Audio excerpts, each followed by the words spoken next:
alur cerita dari Zhang Xiaofan dalam Z Dynasty episode terbaru, yaitu Z Dynasty episode 28. Yang mana pada Z Dynasty episode 28 ini menceritakan Xiaofan yang datang ke Rawa Barat untuk mengambil harta yang baru lahir. Dan kita akan melihat pertemuan ketiga Tuan Muda dari ketiga sekte iblis. Dan seperti apa alur cerita selengkapnya, jangan lupa pencet tombol like dulu jika kalian suka, dan kita langsung saja masuk ke alur ceritanya. Pun kepada leluhurnya karena merasa dirinya tak kompeten, dan hal itu membuat kemunduran sekte. Dan Yu Yangzi meminta izin agar para leluhurnya memberkatinya karena dirinya akan ke tempat di mana harta baru terlahir agar sekte ini bisa maju kembali menggunakan harta tersebut.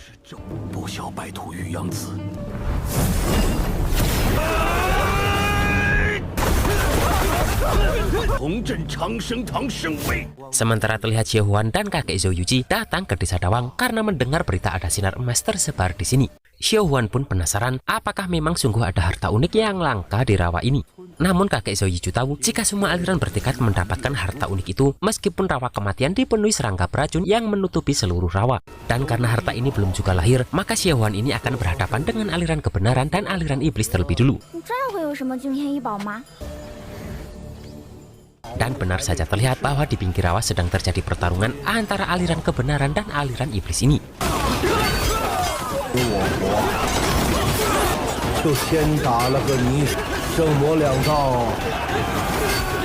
Namun di sini muncullah Lu Suci dengan pedangnya yang langsung menghabisi orang-orang dari aliran iblis ini. Dan muncullah orang-orang dari sekte lain di dalam aliran kebenaran ini yang membuat para aliran iblis langsung mundur.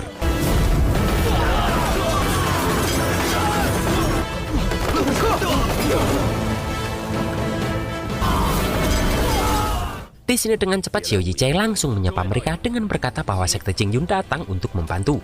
Dan terlihat pula Li Di dan Yan Hong serta Biksu Faxiang dan Fasan yang sudah berada di tempat itu. Di sini terlihat Li Di dari sekte Lembah Dupa meminta untuk mengejar orang-orang tadi yang adalah antek-antek sekte iblis. Sementara di pasar, terlihat Yeko yang sebel karena Xiaofan ini pergi meninggalkannya entah kemana. Yang mana Yeko ini sampai di desa bobrok tersebut demi mencari Xiaofan. Di sini terlihat kakek Zhou Yichu dan Xie Huan yang sedang mempromosikan jasa ramalannya yang disebut ramalan pena yin yang. Dan orang-orang bisa datang untuk diterawang tentang kejadian masa depan atau masa lalu mereka. Melihat itu di sini Yeko ini merasa bahwa mereka berdua adalah penipu. Namun tiba-tiba terlihat prajurit dari istana panjang umur yang disuruh oleh Yu Yangzi untuk mengusir orang yang tak mempunyai urusan di tempat itu. Dan mereka tak akan memberi ampun kepada para pemberontak.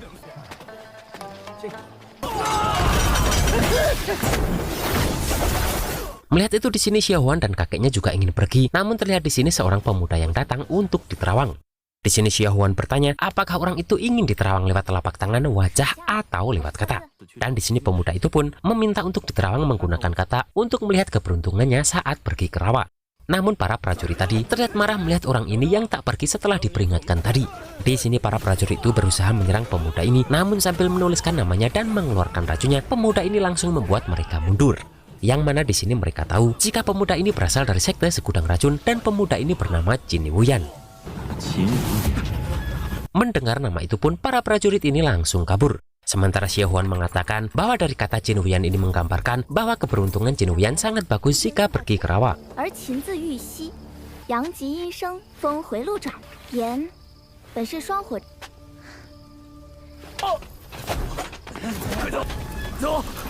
Mendengar itu di sini Jin Wuyan ini merasa berterima kasih, dan karena sudah diramal, maka kakek Zhou Yuji pun meminta 12 koin perak sebagai bayarannya. Di sini Jin Wuyan ini malah memberikan 20 tel perak. Kemudian dia meminta Xie Huan meramalkan temannya yang berada di tempat ini juga, yang juga akan pergi ke rawa kematian. Dan orang yang dimaksud Ji Wuyan ini adalah Guili. Namun Xie Huan meminta maaf karena dirinya harus bertemu orangnya dulu untuk meramal wajah atau kata. Tiba-tiba di sini langit yang cerah menjadi mendung dan cuaca mendadak berangin. Yang mana ternyata hal itu disebabkan oleh kedatangan seseorang yang meminta diramal dengan kata.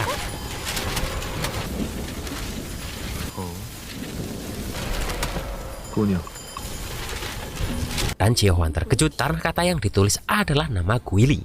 Yang mana kata itu berarti bahwa kata Gu berarti tubuh hantu roh jahat yang diikuti oleh dunia, serta kata Li berarti tidak percaya adanya tahayul. Dan ternyata itu adalah Xiaofan atau Guili yang dimaksud, yang mana pertemuan Xiaofan dan Jin Wuyan ini hampir akan terjadi gelut-gelut. 姑娘这回说错了。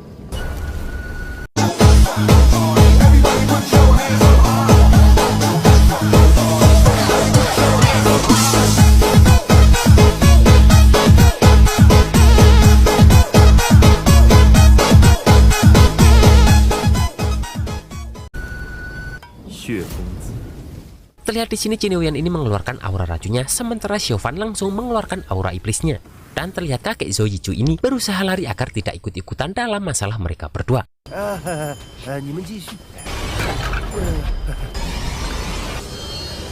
Namun kemudian langit terang kembali karena ada seorang gadis dari aliran iblis lain yang datang ke tempat itu juga.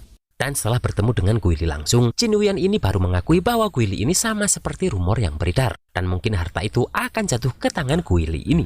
Namun Xiaofan ini berkata bahwa tak ada yang berani meminta andai Qin Yuyan sang dewa racun ini merebutnya.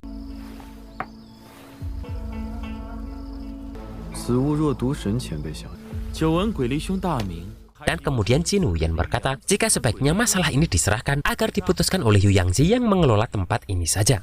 Dan kemudian Qin Yuyan ini pun berpamitan untuk menemui Yu Yangzi.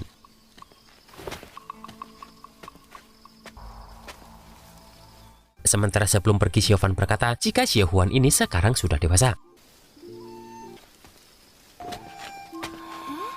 Setelah itu di sini Yeko datang dan meminta Xie Huan untuk meramal dirinya. Namun Xia Hui langsung naik ke meja dan berteriak kepada Yeko ini.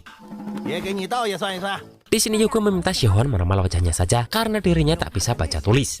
Yang ternyata Yeko ini meminta agar Xie Huan melihat apakah di masa depan Yeko ini akan mendapatkan prestasi besar.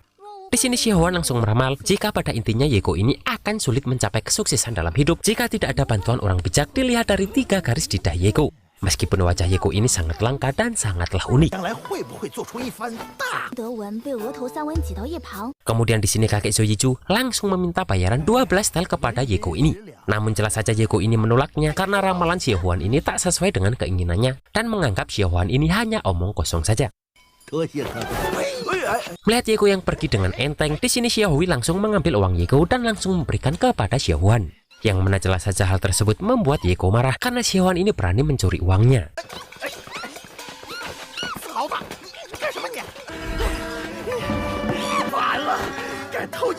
Namun Yeko tak jadi menghajar Xia Hui dan Yeko berjanji akan memberi pelajaran suatu hari nanti. Di sini pun Xie Huan ini berterima kasih kepada Xia Hui dan langsung memberikan manisan labu kesukaannya kepada Xia Hui ini.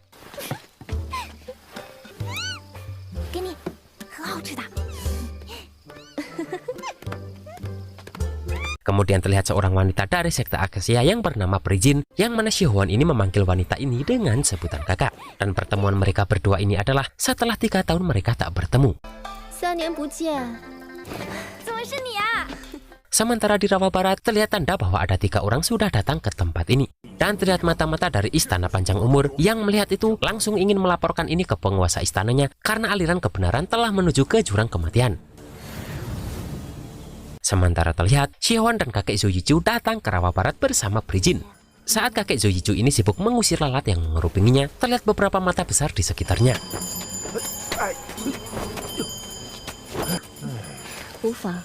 Dan terlihat sebuah serangan yang langsung menghabisi mata besar yang mengintai mereka tersebut. Tak lama kemudian Qin Huyan datang dan bertanya kenapa Prijin baru saja datang. Padahal mereka sudah berjanji untuk membahas hal penting bersama.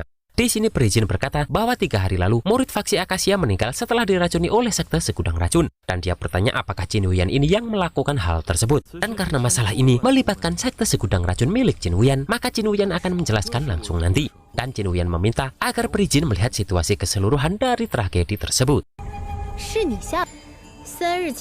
Kemudian Prijin berpamitan akan pergi sebentar dan meminta Xie Huan beristirahat dulu di tempat ini. Dan di sini Prijin bertanya apakah benda yang dia berikan kepada Xie Huan masih ada.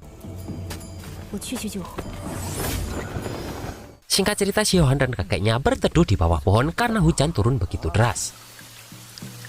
Namun terlihat di sini Xie Hui ini datang dan menghampiri Xie Huan. Dan ternyata Xie Hui ini masih dikejar Yeko yang kesal kepada Xie Hui ini. Di sini Yeko menawarkan payung dengan harapan agar Xie Huan ini mengemis perhatian dari Yeko ini.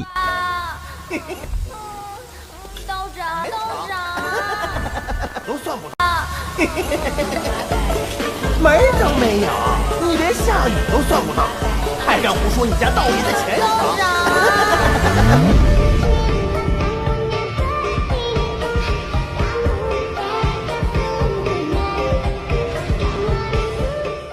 Sendiri saja. Di sini hati kecil Yuko ini ingin sekali meminjamkan payung tersebut, namun dirinya teringat jika dirinya adalah orang jahat. 你说什么？ Namun pada akhirnya Yuko memberikan payung itu kepada Xiaohuan karena dirinya tak tega melihat seorang gadis kehujanan. Xiaohuan pun berkata bahwa Yuko ini sangatlah baik. Namun Yuko tak menerima itu karena dirinya merasa bahwa dirinya terlahir sebagai anak nakal. Yang mana Yuko ini berjanji akan selalu melawan orang baik seperti Xiaohuan ini sepanjang hidupnya. 道长，你真好。 一辈子都要和你们这些好人。 Namun mendengar perkataan Yuko tersebut, kakek Zoyichu tertawa terbahak-bahak melihat tingkah Yuko ini.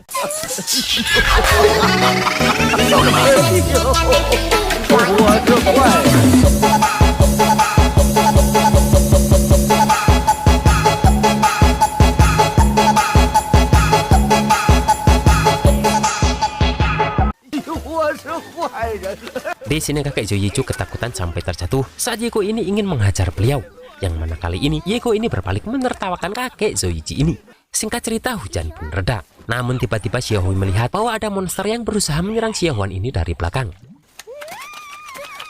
Di sini pun Xiaohuan ini menahan serangan tersebut menggunakan gelang yang ada pada tangannya. Dan tak lama kemudian Perijin datang karena gelang tadi bersinar tanda Xiaohuan dalam bahaya.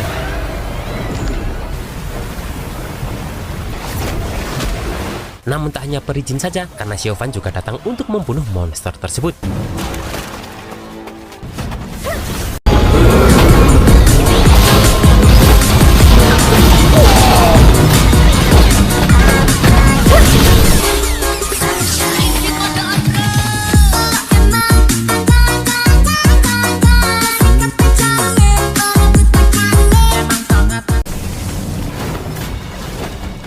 Di sini Perijin pun meminta agar Xiaohuan ini tak takut. Tak lama kemudian Qin Huyang juga datang bersama dengan Xiaohuan ini untuk mengecek bahwa monster itu memang sudah mati. Yang mana kedatangan ketiga orang ini membuat kakek Zoyuji berpikir apa yang akan terjadi karena mereka bertiga ini berkumpul bersama.